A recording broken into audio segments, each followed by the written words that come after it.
Christmas. A dollar shortage occurs when a country spends more US dollars on imports or other international dollar obligations than it receives from exports or dollars from other international financial transactions. A dollar shortage can affect a country's ability to grow or trade effectively. Most countries try to maintain currency reserves to import goods, maintain exchange rates, pay international debts, or make other international investments or transactions. In this video, I want to share with you the current dollar situation in Kenya, as well as the impact that it has had on the economy. But before then, if you are here for the first time, please go on and hit the subscribe button. If you are here another time, I want to sincerely thank you for your continued support. We do not take it for granted. Kenya is facing an acute foreign exchange crunch, with US dollar reserves dropping to their lowest in the last 8 years as the Kenyan currency keeps struggling against major global currencies. According to Central Bank of Kenya, the fall in Kenya shilling has been so substantial that it has even breached the regional reserves policy. The East Africa Community Forex Reserve Policy specifies that every member country must have in its coffers at least 4 months worth of forex reserves in terms of import cover at any given time.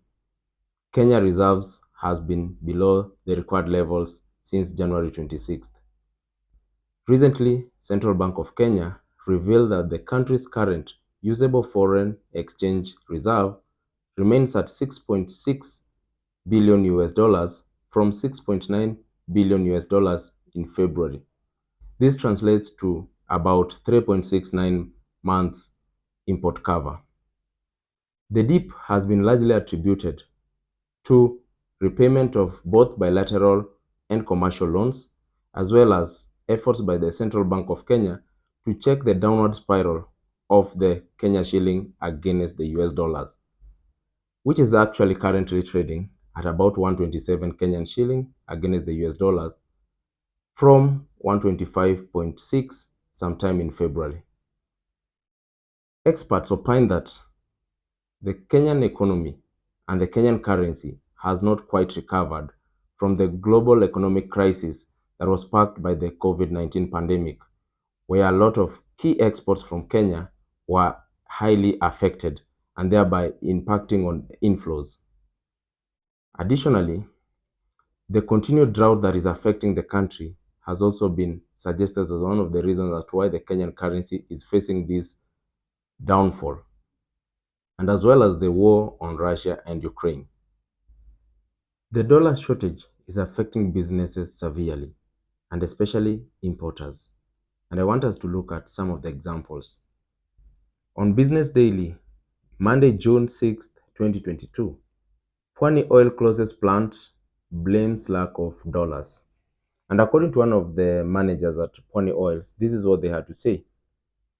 Getting sufficient amount of dollars required to support the factories in terms of getting sufficient raw materials is not happening. We are not even running the plant right now because of lack of raw materials. We are competing for the same oil with the rest of the world, and therefore the prices are high. Added to that, we can't pay on time, so we don't get priority in supply. And if you remember, Pwani Oils were the popular manufacturers of the Fresh Fry, Fry Mate, and Salit cooking oils. All Africa News, Tuesday, 7th March 2023. Kenya is currently facing a fuel shortage at various fuel service stations in Nairobi. The scarcity of the commodity is attributed to a cash flow problem blamed on declining dollar supply.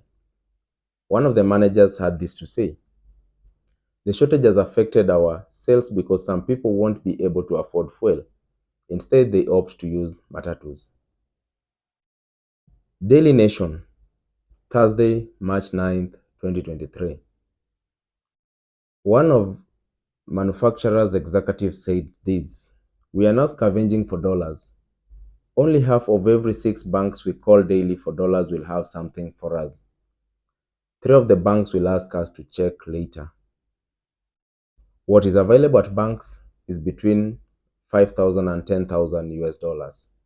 One will be fortunate to get 20,000 US dollars and extremely lucky to get 50,000 US dollars from a single bank.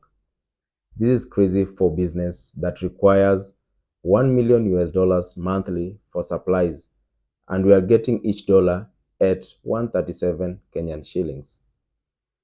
And so, this situation is hitting hard the importers and the manufacturers and is immensely contributing to the rampant inflation that we are currently facing in the country, the increase in fuel prices, and consequently the high cost of living that is currently being experienced. What do you think the government should do to address this? Let us know in the comment section. Thank you for watching, guys. And if you are here for the first time, please go on and hit the subscribe button. If you are here another time, I want to sincerely thank you for your continued support. We do not take it for granted. Goodbye and see you in our next video.